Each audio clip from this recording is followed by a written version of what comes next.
৭২ ঘন্টার অবরোধ শেষে দুদিন বিরতি দিয়ে সরকারের পতনের দাবিতে রোববার ভোর ৬টা থেকে আবারও সারা দেশে ৪৮ ঘন্টার অবরোধের ঘোষণা দিয়েছে বিএনপি। অনলাইন বার্তায় এই ঘোষণা দেন বিএনপির সিনিয়র যুগ্ম মহাসচিব রিজভী আহমেদ। ৩ দিনের কর্মসূচির শেষ দিনেও রাজধানীতে যান চলাচল ছিল কম ছেড়েছে দূরপাল্লার বাস। বিক্ষিপ্তভাবে মিছিল বের করেছে অবরোধকারীরা, তবে সন্ধ্যার পর বিভিন্ন রুটে ঢাকা থেকে বাস ছেড়েছে। হাসান মাহমুদের রিপোর্ট। রুদ্ধ থাকা অনেকটা ফাঁকা ঢাকা একটানা ৭২ ঘন্টার অবরোধের বিরোধ কাটিয়ে কার্যত চেনা রূপে ফিরেছে বৃহস্পতিবার সন্ধ্যার পর রাতের হাত ধরে। সড়কবাতির আলোতে ২ কোটি মানুষের রাজধানীতে বেড়েছে স্বাভাবিক তোড়জোড়। নগরীর বাসস্ট্যান্ডগুলো থেকে ছেড়েছে দূরপাল্লার রাতের যানবাহন। দোকানপাটে রাস্তাঘাটে বেড়েছে মানুষের চাপ। তবে কর্মসূচির শেষ দিনের সকালটা ছিল ভিন্ন। বিভিন্ন স্থান থেকে অবরোধের সমর্থনে পুলিশের চোখ এড়িয়ে বেরিয়েছে মিছিল। বিএনপি ও এর সহযোগী সংগঠনের নেতাকর্মীরা নগরীর বেশ কিছু সড়কে ছোট ছোট মিছিল বের করে। অবরোধের সমর্থনে মিছিল বের করে গণতন্ত্র মঞ্চ, সমমনা ১২ দলীয় জোট, গণ অধিকার পরিষদ ও নিবন্ধন বাতিল হওয়া জামায়াতে ইসলামীর নেতাকর্মীরাও। বিএনপির কেন্দ্রীয় কার্যালয় ছিল কার্যত অবরুদ্ধ। প্রধান ফটকের তালা খোলেনি ৩ দিনেও। পুলিশের কড়া প্রহরা চারপাশে। এর মধ্যেও কদিনে কিছু চিঠি আসে, জানিয়ে উৎসুক অনেকে। পুলিশের বেড়িতে থাকা নয়াপল্টন থেকে নয়, নয়া কর্মসূচি আসে অজ্ঞাত স্থান থেকে। রোববার ভোর ৬টা থেকে মঙ্গলবার সকাল ৬টা পর্যন্ত ফের অবরোধের ডাক দিল বিএনপি। যারা নিহত হয়েছেন তাদের স্মরণে আত্মার মাগফিরাত কামনায় শুক্রবার জুম্মার নামাজে শেষে দোয়া এবং মোনাজাত করা হবে। রবিবার সকাল ৬টা থেকে মঙ্গলবার ভোর ৬টা পর্যন্ত ৪৮ ঘন্টা একই দাবিতে অবরোধ কর্মসূচি পালন করবে। এদিকে দিনভর সুপ্রিম কোর্ট প্রাঙ্গণে অবরোধের সমর্থনে বিক্ষোভ করেছে বিএনপিপন্থী আইনজীবীরা। পুলিশ প্রধান সড়কে মিছিলকারীদের যেতে বাধা দিলে ভেতরেই বসে পড়ে তারা। দিনভর বাসস্ট্যান্ডগুলো থেকে কম ছেড়েছে দূরপাল্লার বাস। কমলাপুর রেল স্টেশনে ট্রেন চলাচল স্বাভাবিক থাকলেও যাত্রী ছিল কম। কোলাহল কম ছিল সদরঘাট লঞ্চ টার্মিনালেও। ব্যাংকপাড়ায় ছিল না চেনা লেনদেনের ভিড়। ভয়ে শিক্ষার্থীরা কম এসেছে স্কুল কলেজে। তাই যানজটের ঢাকা অনেকটা জটিল পার করেছে তৃতীয় দিন। এদিকে মতিঝিলে ইনডোর স্টেডিয়ামে খেলার উদ্বোধন অনুষ্ঠান শেষে পুলিশ মহাপরিদর্শক জানিয়েছেন, আইন শৃঙ্খলা পরিস্থিতি নষ্টের চেষ্টা হলে কঠোর হাতে দমন করা হবে। যে কোনো উস্কানির মুখে আমরা আমাদের দায়িত্ব, পেশাদারিত্ব, ধৈর্য, নিষ্ঠা এবং আন্তরিকতার সাথে আমরা আমাদের দায়িত্ব পালন করব। আমি মনে করি যে আমাদের বাংলাদেশ পুলিশ বাহিনীর প্রতিটি সদস্যের মনোবল অটুট আছে এবং চাঙ্গা আছে। এদিকে অবরোধে রাজধানীর গুলশান এলাকা থেকে বিএনপির অন্তত ১০ কর্মীকে গ্রেফতার করেছে র্যাব। বৃহস্পতিবার ভোরে গুলশান থেকে গ্রেফতার হন ঢাকা মহানগর উত্তর বিএনপির সদস্য সচিব সহ কয়েকজন। নগরীর কয়েকটি স্থানে বাসে আগুন দেওয়ার ঘটনা ঘটেছে। তবে দিনভর নগর জুড়ে ছিল পুলিশ বিজিবির কড়া প্রহরা। বিভিন্ন ঘটনার মধ্য দিয়ে উদ্বেগ, উৎকণ্ঠা আর উত্তাপের ৭২ ঘন্টার টানা অবরোধের সমাপ্তি ঘটল। সামনের নির্বাচনকে ঘিরে কী ধরনের রাজনৈতিক সমীকরণের দৃশ্যপট হাজির হয় সামনে, তা হয়তো সময় বলে দেবে। তবে কোনো ধরনের সংঘাত, সহিংসতা চায় না সাধারণ মানুষ, চায় সব কিছুরই শান্তিপূর্ণ সমাধান। Hasan Mahmud, NTV news, Dhaka. বিচ্ছিন্ন কিছু ঘটনার মধ্য দিয়ে সারা দেশে বিএনপি, জামায়াত সহ সমমনা দলগুলোর ডাকা তৃতীয় দিনের অবরোধ শেষ হয়েছে। দূরপাল্লার যান চলাচল বন্ধ ছিল, তবে সিএনজি, অটোরিকশা সহ হালকা যান চলেছে। অবরোধে ট্রেন ও নৌ চলাচল স্বাভাবিক ছিল। বিস্তারিত জীবন আহমেদের ডেস্ক রিপোর্টে।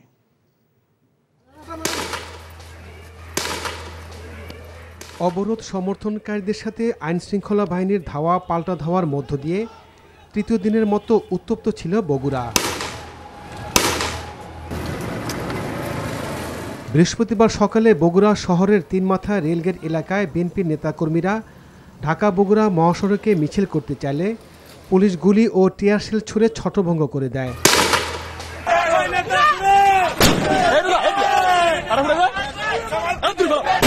নারায়ণগঞ্জের সিদ্দিরগঞ্জের চিটাগাং রোড এলাকায় অবস্থান নেয় পিকেটাররা। এ সময় বেশ কয়েকটি যানবাহনে ভাঙচুর করা হয়। পুলিশ আসার পর সটকে পড়ে অবরোধকারীরা।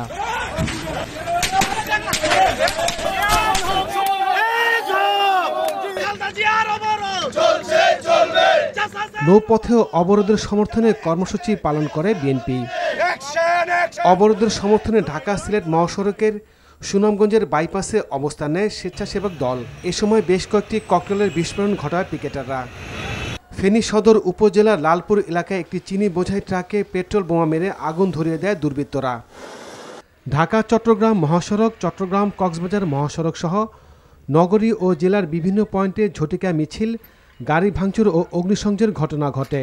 চট্টগ্রাম বন্দরে জাহাজে মালামাল ওঠানামা স্বাভাবিক ছিল, তবে অবরোধের কারণে সড়কপথে পণ্য পরিবহন ব্যাহত হয়। বরগুনায় একটি পণ্য বোঝাই ট্রাকের গতিরোধ করে ভাঙচুরের পর আগুন দেয় দুর্বৃত্তরা। অবরোধের সমর্থনে রাজশাহী বিশ্ববিদ্যালয় সংলগ্ন বিনোদপুরে ঝটিকা মিছিল করেছে ছাত্রদল। খুলনায় ঝটিকা মিছিল করেছে জামায়াতে ইসলামী। খুলনা জেলা বিএনপির আহ্বায়ক আমির এজাজ খান এবং জামায়াতে ইসলামীর জয়েন্ট সেক্রেটারি শাহ আলমকে আটক করেছে গোয়েন্দা পুলিশ। ভৈরব কিশোরগঞ্জ ময়মনসিংহ আঞ্চলিক সড়কে ঝটিকা মিছিল, 2টি সিএনজি ভাঙচুর করেছে অবরোধ সমর্থকরা। খাগড়াছড়ির বিভিন্ন স্থানে টায়ারে আগুন ও রাস্তায় ব্যারিকেড দিয়ে বিক্ষোভ করেছে নেতাকর্মীরা। এদিকে অবরোধের সমর্থনে মুন্সিগঞ্জে মশাল মিছিল এবং মেহেরপুরে ঝটিকা মিছিল করেছে জেলা বিএনপি। এছাড়া টাঙ্গাইল, কুষ্টিয়া, ব্রাহ্মণবাড়িয়া, মংলা, ঠাকুরগাঁও, নওগাঁ, সিরাজগঞ্জ, রংপুর সহ সারা দেশে অবরোধের সমর্থনে বিক্ষোভ মিছিল করেছে বিএনপি নেতাকর্মীরা।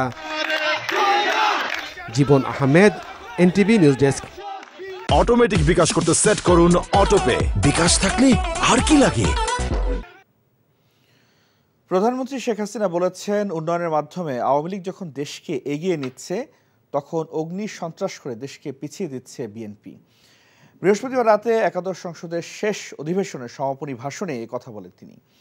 প্রধানমন্ত্রী বলেন, যারা পুড়িয়ে মানুষ হত্যা করে তাদের সাথে কোনো আলোচনায় বসা যায় না। এদিকে দ্রব্যমূল্য নিয়ন্ত্রণের তাগিদ দেন সংসদের বিরোধী দলীয় নেতা রওশন এরশাদ। মহিদুল ইসলামের রিপোর্ট। একাদশ জাতীয় সংসদের 25তম অধিবেশনের সমাপনী দিনে প্রধানমন্ত্রী শেখ হাসিনা তার সরকারের উন্নয়ন এবং সফলতার তথ্য তুলে ধরে কথা বলেন। গত 28 অক্টোবর রাজধানী ঢাকা সহ দেশের বিভিন্ন জায়গায় রাজনৈতিক হামলা ও সহিংসতা নিয়ে। প্রধানমন্ত্রী বলেন, আওয়ামী লীগ উন্নয়ন অগ্রযাত্রায় দেশকে এগিয়ে নিয়ে যাচ্ছে, আর বিএনপি সন্ত্রাস ও ধ্বংসাত্মক কর্মকাণ্ডে দেশকে পিছিয়ে দিচ্ছে। এই বিএনপি এবং তাদের সাথে যারা আছে জামাত জোট, এরা যেভাবে বারবার অগ্নিসন্ত্রাস, সংঘাত, মানুষ হত্যা করা, মানুষের উপর হামলা, নানাভাবে মানুষকে ব্যতিব্যস্ত করে তুলছে। একদিকে আমরা দেশে গঠনমূলক কাজ করি, দেশের উন্নতি করি, অপরদিকে তারা দেশকে ধ্বংসের দিকে নিয়ে যায়। ধ্বংস করাটাই যেন তাদের একটা চরিত্র। 28 তারিখেও যেভাবে পুলিশকে ফেলে দিয়ে পিটিয়ে হত্যা করেছে, কোনো মানুষ এরকম করতে পারে? ঠিক 2013 সালে একই ঘটনা তারা ঘটিয়েছে, তাদের অগ্নিসন্ত্রাস। 2014 সালে নির্বাচন বন্ধ করার জন্য একইভাবে সন্ত্রাস করেছে, 2015 সালে করেছে, মাঝখানে একটু থেমেছিল, তারপরে এই 28 অক্টোবর তাদের আবার সেই ভয়ঙ্কর রূপ জাতি দেখছে। যারা নৃশংসভাবে পুড়িয়ে মানুষ হত্যা করে তাদের সাথে কোনো আলোচনায় বসা যায় না বলেও সংসদে মন্তব্য করেন প্রধানমন্ত্রী। এই সন্ত্রাসী, এই জঙ্গি, এই অমানুষগুলি, এদের সাথে কারা থাকে? আর তাদের সাথে বসা, এই জানোয়ারদের সাথে বসার কথা কারা বলে? আমার কথা হচ্ছে, এরা জানোয়ারেরও একটা ধর্ম আছে, ওদের সে ধর্মও নাই। বারবার আমার উপর হামলা হচ্ছে, এমনকি দেশে না বিদেশেও প্রচেষ্টা চালানো হয়েছে। আমি বিস্তারিত বলবো না, শুধু এইটুকুই জানিয়ে রাখলাম যে যখন আমি বিদেশে যাই সেখানেও কিলার হায়ার করে আমাকে মারার চেষ্টাও করেছে ওই খালেদা জিয়ার ছেলে যেটা লন্ডনে বসে আছে সহ তাদের যারা এই সন্ত্রাসী তারাই। এদিকে বিরোধী দলীয় নেতা রওশন এরশাদ বলেন, নিত্যপণ্যের দাম বৃদ্ধি সহ নানা কারণে দেশের মানুষ কষ্টে আছে। আর পয়েন্ট অব অর্ডারে বিরোধী দলের মহাসচিব মুজিবুল হক চুন্নু তার বক্তব্যে সংবিধান মেনে সব দলের অংশগ্রহণে একটি সুষ্ঠু ও গ্রহণযোগ্য নির্বাচন করার উপর গুরুত্ব আরোপ করেন। মানুষ একটা আতঙ্কের মধ্যে আছে, মানুষ একটা শঙ্কার মধ্যে আছে। আমি মনে করি যে এই ক্ষেত্রে বিএনপি এবং আওয়ামী লীগের দুটো দলেরই সবচেয়ে বড় দায়িত্ব, যে তার বড় দল তারা জনগণের দিকে তাকিয়ে এই দফাটফা বাদ দিয়ে, ইগো বাদ দিয়ে তারা তাদের এক টেবিলে বসে আলোচনা করে, আমরা ইচ্ছা করলে এক টেবিলে বসে সংবিধানের মধ্য থেকে তো আমরা একটা পথ বের করতে পারি যে একটা নিরপেক্ষ নির্বাচন কিভাবে সম্ভব। সমাপনী দিনে আনসার ভিডিপি বিল সহ সংসদে মোট 60টি বিল পাশ হয়। আর এই অধিবেশনে পাশ হয় মোট 25টি বিল। একাদশ জাতীয় সংসদের যাত্রা শুরু হয়েছিল 2019 সালের 30 জানুয়ারি। মইদুল ইসলাম, এনটিভি নিউজ, ঢাকা। প্রধানমন্ত্রী শেখ হাসিনাকে নিয়ে প্রচ্ছদ করল বিশ্বখ্যাত টাইম ম্যাগাজিন। এছাড়াও প্রধানমন্ত্রীকে নিয়ে একটি প্রতিবেদনও প্রকাশ করেছে ম্যাগাজিনটি।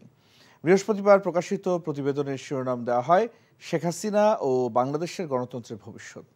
গেল সেপ্টেম্বর মাসে টাইম ম্যাগাজিন প্রধানমন্ত্রীর সাক্ষাৎকার নেয়। সেই সাক্ষাৎকারের ভিত্তিতে তৈরি প্রতিবেদনের শুরুতে বলা হয়, বাংলাদেশের প্রধানমন্ত্রী শেখ হাসিনা একজন বিস্ময়কর রাজনৈতিক নেতা, যিনি গত এক দশকে এশিয়া প্যাসিফিক অঞ্চলে দ্রুত বর্ধমান অর্থনৈতিক দেশ হিসেবে বাংলাদেশের ব্যাপক উত্থান ঘটিয়েছেন।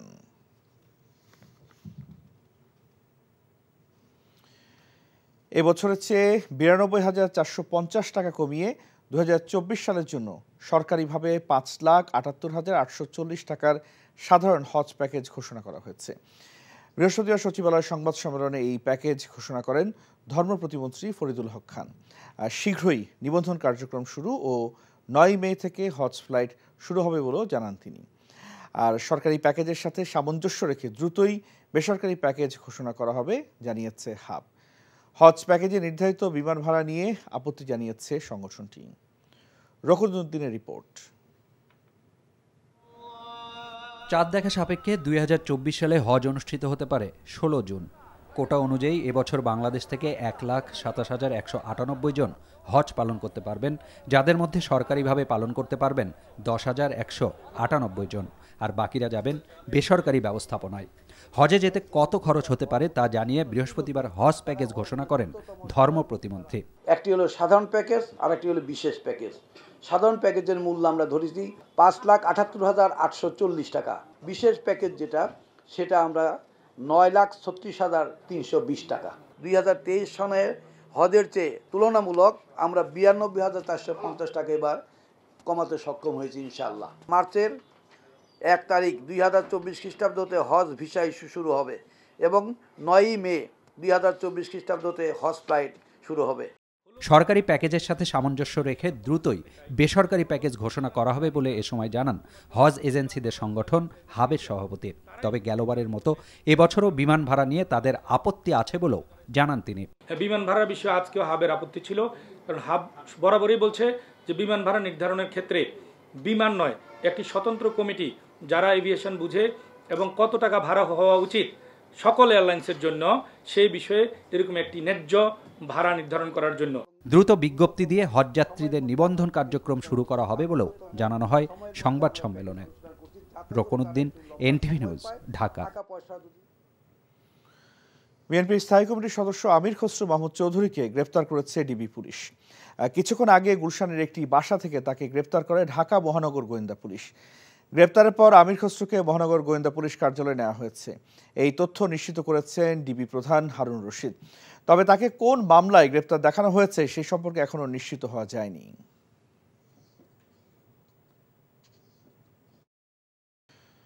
গত 28 অক্টোবর বিএনপির মহাসমাবেশে সহিংসতায় পুলিশ কনস্টেবল মোহাম্মদ আমিরুল ইসলাম হত্যায় জড়িত সন্দেহে পটুয়াখালীর গলাচিপা থেকে আপন আহমেদ নামে এক যুবককে আটক করেছে পুলিশ।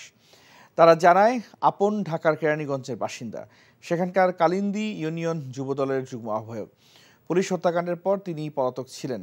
গতকাল মধ্যরাতে গলাচিপা উপজেলার কলাগাছিয়া ইউনিয়নের বাজার এলাকা থেকে তাকে আটক করে ঢাকা এবং গলাচিপা থানা পুলিশের যৌথ টিম। পরে আপনকে ঢাকায় আনা হয়। সিসিটিভি ফুটেজ দেখে তাকে আটক করা হয়েছে বলে জানান গলাচিপা থানার ওসি শান্তি কুমার গায়েন।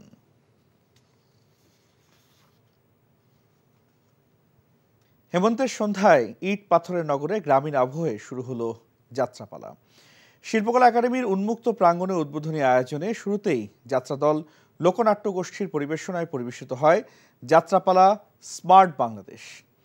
শহরের পরিবেশে এমন আয়োজন দেখে উচ্ছ্বসিত দর্শকরা।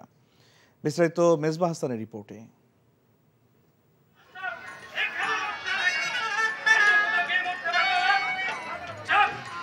চলছে সংলাপ, থেমে থেমে গান আর নৃত্য। শিল্পকলা একাডেমির হেমন্তের সন্ধ্যার চিত্রটা ছিল এমনই।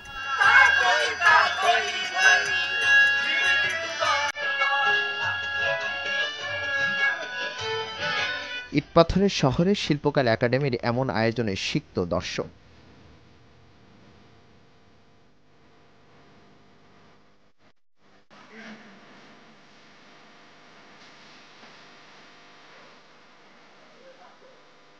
ভালো, এটা শিল্পকলা একাডেমির একটা ভালো উদ্যোগ।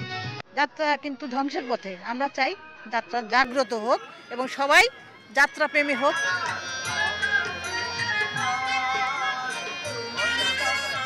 আয়োজকরা জানান শিল্প সংস্কৃতি ঋদ্ধ সৃজনশীল মানবিক বাংলাদেশ গড়ার লক্ষ্যে এই উৎসব। মুক্ত চিন্তার এই দেশ, মানবতার দেশ, নান্দনিক দেশ, সৃজনশীলতার দেশ, সেই দেশ আমরা চাই। সেই দেশ প্রতিষ্ঠা করার ক্ষেত্রেই সাংস্কৃতিক আন্দোলন অব্যাহত থাকবে। যাত্রা হচ্ছে মানুষের বিবেক চর্চা, মানে এমন অন্য কোনো মাধ্যম নেই যে মাধ্যমটিতে এত সহজভাবে মানুষকে আকর্ষণ করে।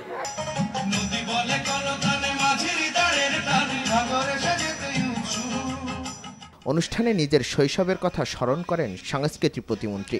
অভিজ্ঞতা হলো, আমি যাত্রা এই পাশে বসে যাত্রা দিয়েছি, আমার এক খুব ধর্মপ্রাণ চাচা ওই পাশে যাত্রা সে যে যাত্রায় যাবে সেটা আমি কখনো ভাবি নাই। ইট পাথরের মাঝে চলে আসছে যাত্রা কিন্তু ইট পাথরের মাঝে ছিল না, এটা একেবারে গ্রামীণ জনপদে ছিল। এখনই তো বললাম না, গ্রাম থেকে যাত্রা অনেকটা শহর কেন্দ্রিক হয়ে গেছে।